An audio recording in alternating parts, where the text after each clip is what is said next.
تاکہ وہی جو نازل ہو تو آپ اسے برداشت کر سکیں، ہے نا؟ اور چوتھی مرتبہ آج کی رات، چوتھی مرتبہ کب سینہ آپ کا چاک کیا گیا؟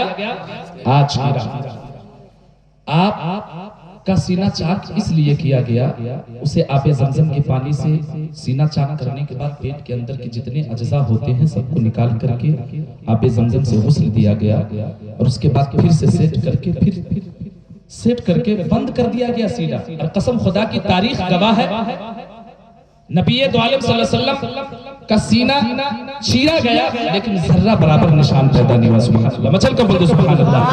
شق صدر کا واقعہ سن کر انگریزوں نے اسے پڑھ کر اپنی ریسرچ کو یہاں تک پہنچایا کہ ایک انسان کا سینہ چیرنے کے بعد بھی ایک انسان زندہ رہ سکتا ہے۔ یہی شق صدر کو پڑھ کر ان کے یہاں اب آپریشن ہوا ہے، لیکن قربان چاہیے مسلمانوں، جب آپریشن کا تصور تک نہیں تھا اس وقت حضرت جبرائیل امین آتے ہیں اور نبی دو عالم کا سینہ مبارک شق کرتے ہیں، پھر بھی میرے آقا جیسے پہلے تھے ابھی بھی ویسے ہیں۔ سبحان اللہ، اللہ اکبر کبیرہ۔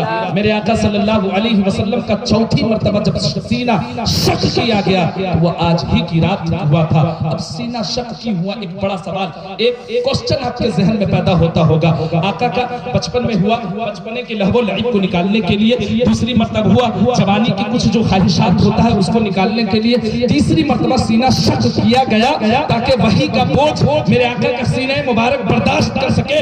لیکن چوتھی مرتبہ جب آقا کا سینہ شق کیا گیا تو اس کی وجہ یہ تھی کہ اب میرے آقا کو ساتوں آسمان کی سیر کرنی تھی، جنت و جہنم کے مشاہدات کرنے تھے، لیکن اس کے بعد جو سب سے اہم میٹنگ تھی اور جو سب سے اہم ملاقات تھی اور جس کی وجہ سے اللہ نے اپنا مہمان بنایا تھا وہ یہ تھا کہ اللہ تبارک و تعالی آج اپنے حبیب کو اپنا دیدار کرانے والا تھا۔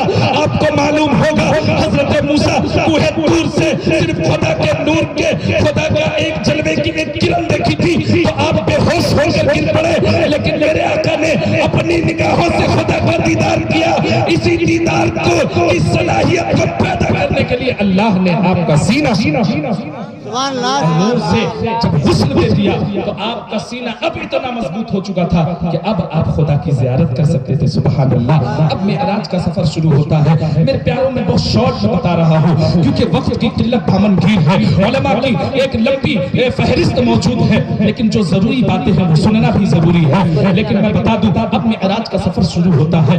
آج کی رات کا سارا واقعہ بتا رہا ہوں۔ میرے آقا ام ہانی کے گھر میں تشریف فرما ہے، اب حضرت جبرائیل امین آتے ہیں، آقا آرام فرما رہے ہیں۔ اب آقا کو بیدار کیسے کیا جائے؟ اب ادب کا تقاضا دیکھیے، گستاخان رسول سے دوری بنائیے میرے پیاروں۔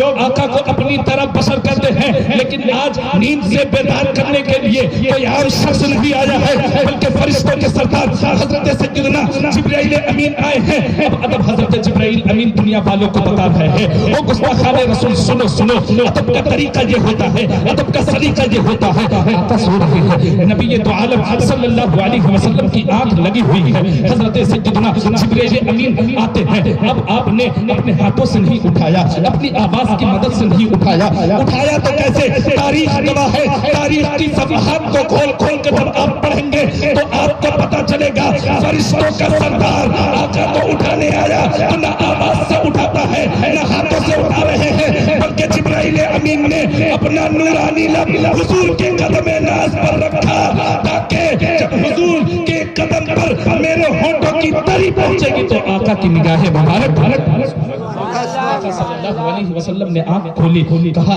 اے جبرائیل کیسے آنا ہوا؟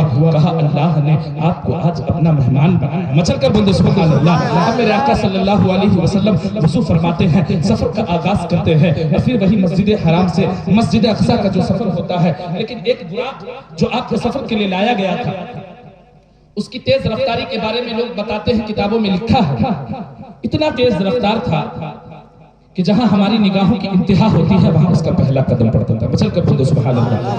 آقا نے اپنے سفر کا آغاز کیا اور روایتوں میں یہ بات بھی موجود ہے کہ آپ نے جو وضو فرمایا تھا وہ پانی بہ رہا تھا. جو بستر سے آپ اٹھے تھے تو بستر گرم تھا. آپ نے جو گیٹ لگایا تھا تو جو اس کی کنڈی ہل رہی تھی وہ ہل رہی تھی. اتنے کم مدت میں کنڈی ہلتی رہی, بستر گرم تھا, وضو کا پانی جاری ہو رہا تھا, لیکن جو بہ رہا تھا پانی ابھی بہا بھی نہیں تھا. لیکن اتنی قلیل مدت میں میرے آقا صلی اللہ علیہ وسلم نے آسمان و زمین اور ساتوں طبق اور ساتوں آسمان, جنت اور جہنم سب سے سفر کرتے ہوئے, سدرۃ المنتہا سے آگے بڑھتے ہوئے, خدا کا دیدار کرتے ہوئے, وہاں سے تحائف لیتے ہوئے دنیا میں تشریف لے آئے. لیکن ابھی بھی وہ وقت ختم نہیں ہوا. تو سبحان اللہ. اب کچھ لوگ کہتے ہیں, اعتراض کرتے ہیں, اتنا کم وقت میں اتنا جلدی کیسے ہو؟ تو وہ خدا جو بے جان قطرے سے ایک انسان کو پیدا کرتا, وہ خدا جو ایک سوئی کی سوراخ سے اونٹ کو پاس کر دے, تو کیا وہ خدا ایک قلیل مدت میں اتنا اپنے حبیب کو سفر نہیں کرا سکتا؟ ایمان ہے نا جی. میرے آقا صلی اللہ علیہ وسلم کا سفر شروع ہوتا ہے, آپ مسجد حرام سے مسجد اقصی جاتے ہیں. اب یہاں میرے آقا کا مرتبہ دیکھیے. آقا پہنچتے ہیں بیت المقدس. تمام انبیاء کرام, قرآن عظیم میں آیت کریمہ میں اس کا ایک ٹکڑا ہے, لَتُؤْمِنُنَّ بِهِ وَلَتَنْصُرُنَّهُ. اللہ نے وعدہ لیا تھا سارے نبیوں سے کہ میرے نبی پر, میرے حبیب پر ایمان لاؤ گے نا, لَتُؤْمِنُنَّ بِهِ, ضرور ایمان لانا. اب اسی کی تصدیق سارے انبیاء کرتے ہوئے نظر آ رہے ہیں, کیونکہ سارے انبیاء حضور کے زمانے میں تو پیدا نہیں ہوئے تھے. لیکن جب معراج کا سفر ہوا تو سارے انبیاء کی دعوت ہوئی. سارے انبیاء بیت المقدس میں صف بنا کر کھڑے تھے. انتظار کس کا تھا؟ انتظار دونوں عالم کے دلہا سرور کائنات فخر موجودات نبی تو عالم صلی اللہ علیہ وسلم کا ہو رہا تھا. اور دنیا والوں دیکھو, میرے آقا کا مرتبہ دیکھو, اپنی طرح بشر کہنے والوں دیکھو, سارے انبیاء صف مان کے کھڑے ہیں. آقا کا انتظار ہو رہا ہے. آقا مصلی پر تشریف لاتے ہیں اور سارے نبیوں کو اللہ اکبر کبیرہ.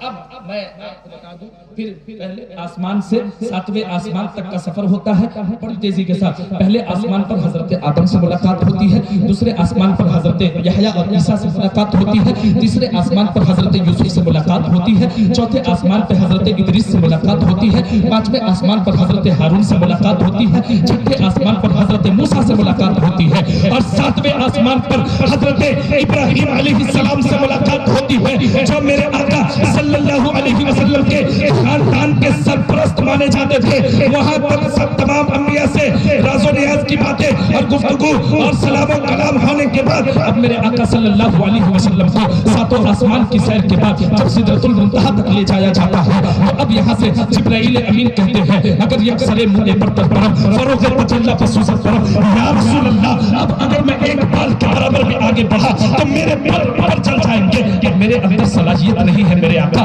اب میں اس سے آگے نہیں جا سکتا.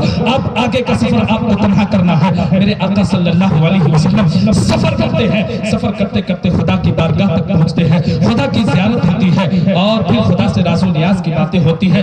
لیکن 3 تحفہ میرے آقا کو آج کی رات میں. کتنے تحفے؟ نمبر 1,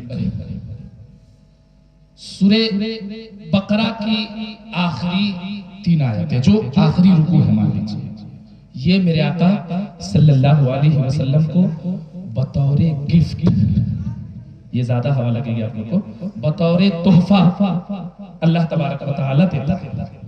کیونکہ عام طور سے جب